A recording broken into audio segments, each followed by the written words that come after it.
You see red and blue, and you think you know everything. But what if I told you that the greatest gang war in America began not with hatred, but with a desperate desire for protection? Forget everything you've heard. Today we uncovered the secrets that the LAPD kept hidden for decades. This isn't a story about a rivalry. This is a story of friendship, betrayal, and how one audacious teenager changed the criminal world forever. Watch until the end, and you will understand why the war between the Crips and Bloods will never truly be over. Get ready.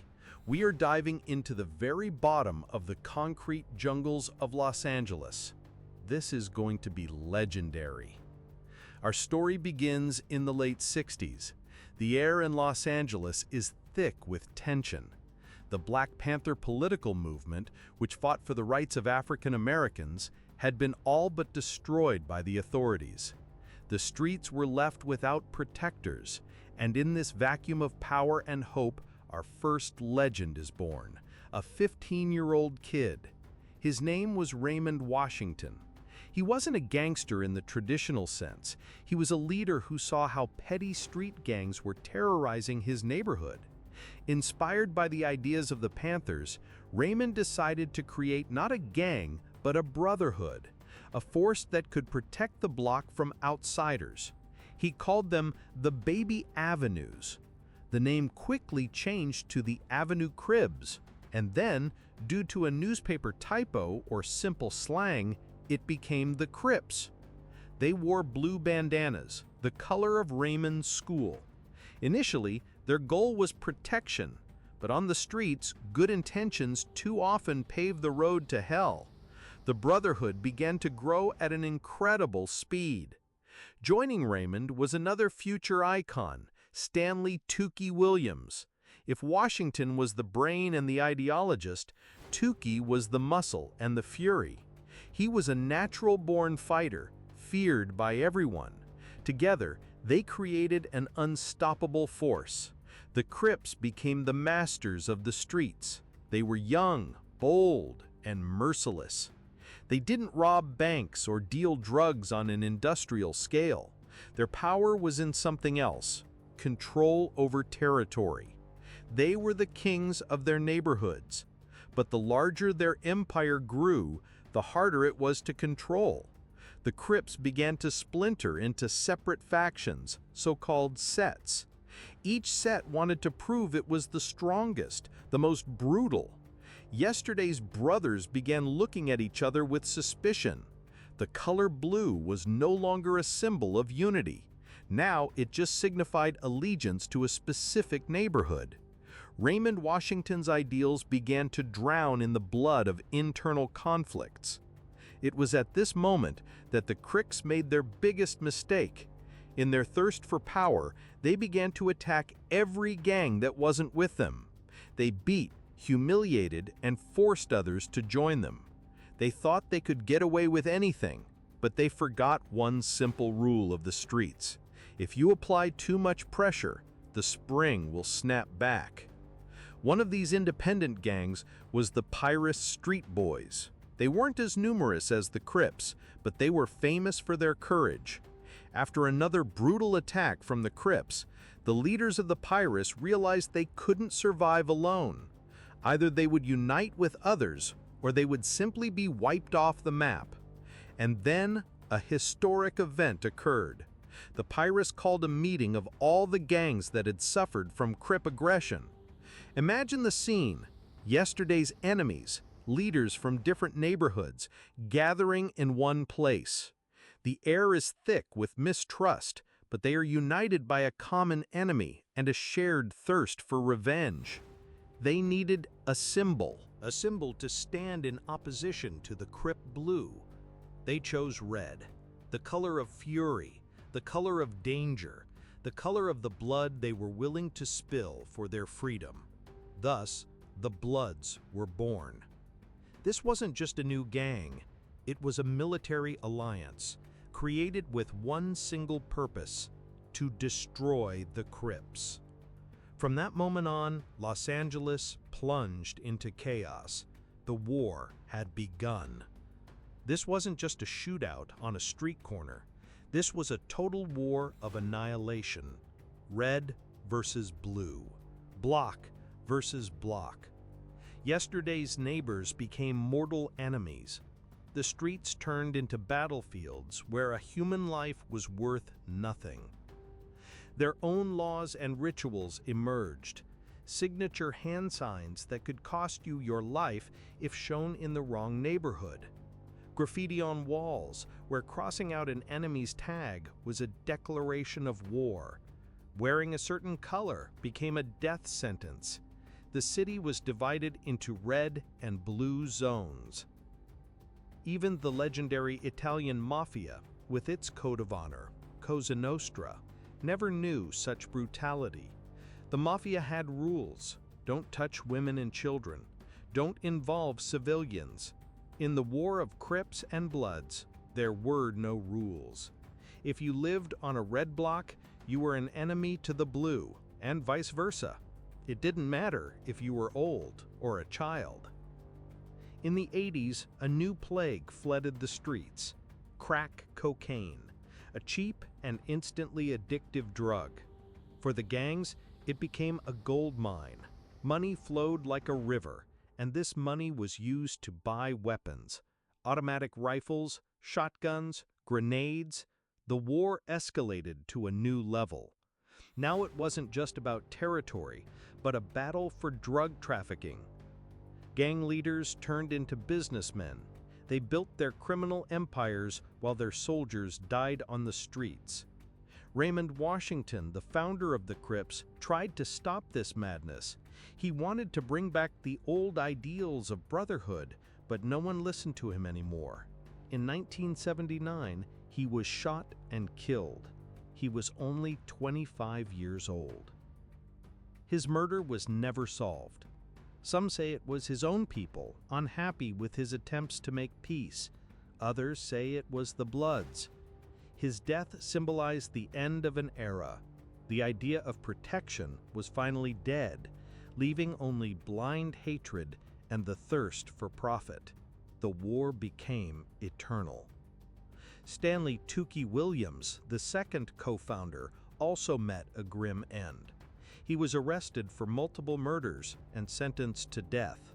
On death row, he repented, wrote children's books against violence, and was even nominated for a Nobel Peace Prize.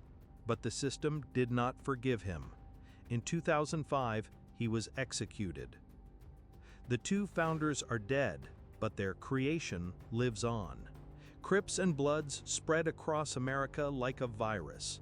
From street gangs, they evolved into international criminal syndicates. Their war became part of American culture. Movies are made about them. Rappers write songs. Books are written.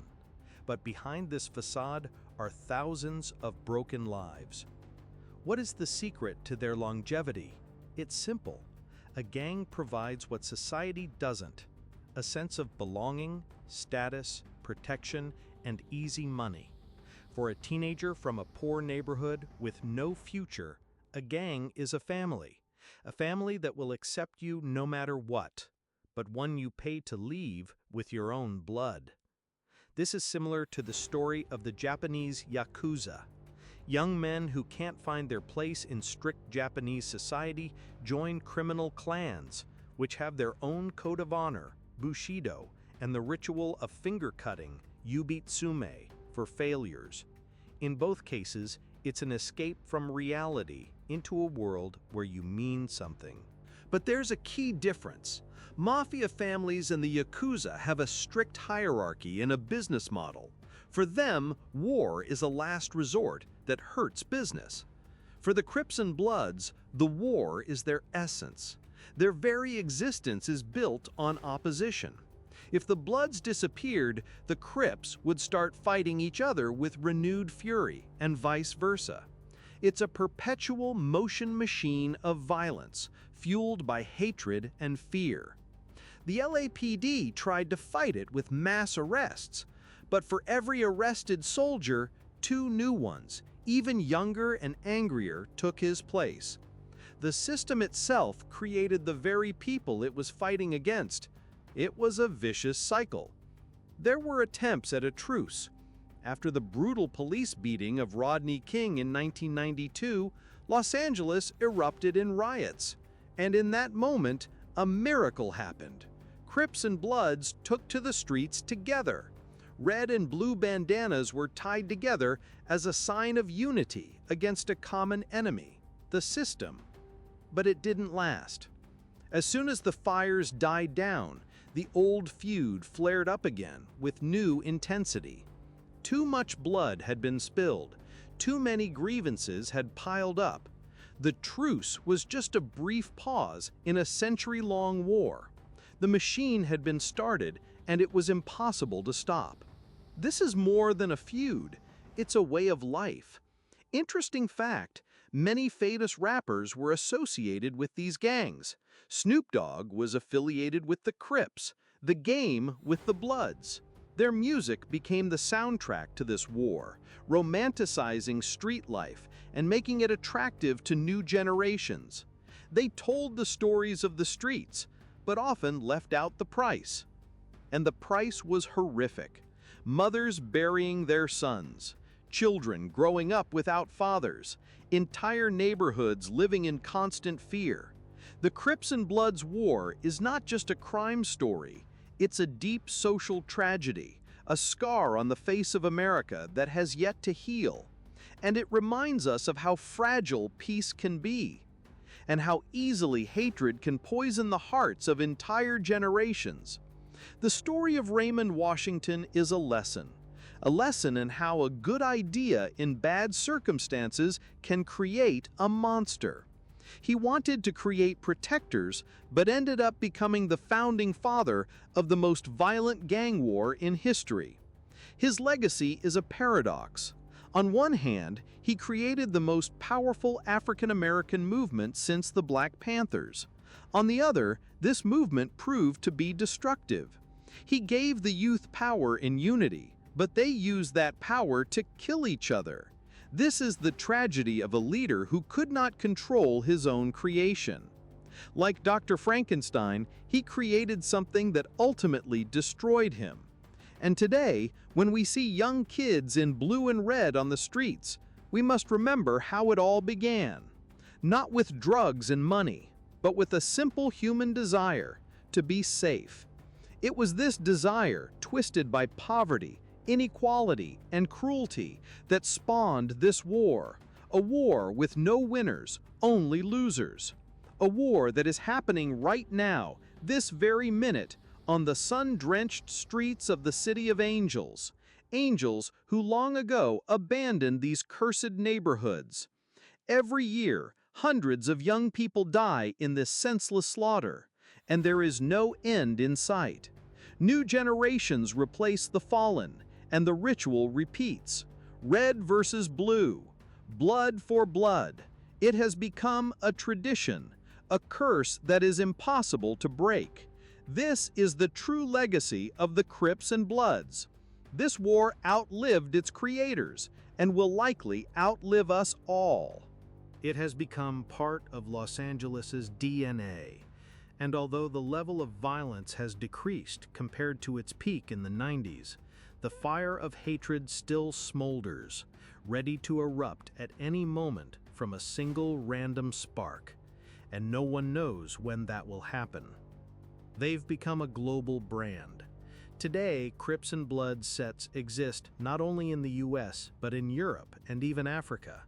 Young people who have never been to Los Angeles copy their style, hand signs, and slang, often without understanding the bloody history behind it all. This is the dark side of globalization. They've become a symbol that has long since taken on a life of its own, detached from its roots. For many, it's just a fashion, a dangerous game, but for those living in the epicenter of this war, it's a daily reality where the choice of clothing color can be the last choice you ever make. And that's not an exaggeration, it's a fact. Remember the story of the Colombian drug lord Pablo Escobar? He built his empire on cocaine and waged war against an entire state, but even his Medellin cartel was destroyed.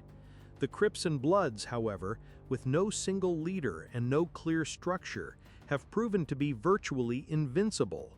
They can't be beheaded because they have thousands of heads. It's a hydra. When one head is cut off, two more grow in its place. Their strength is in their chaos and decentralization.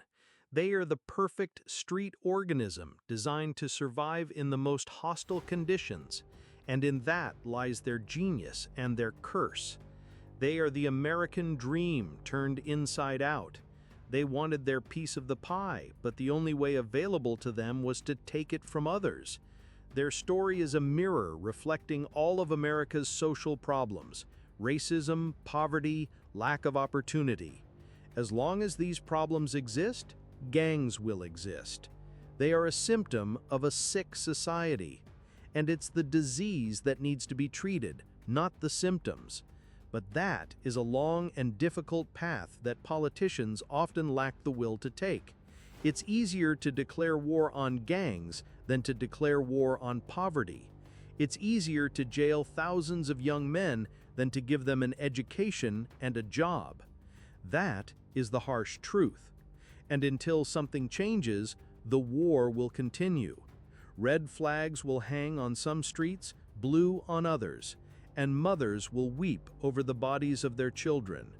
This story has no happy ending because it's not over yet.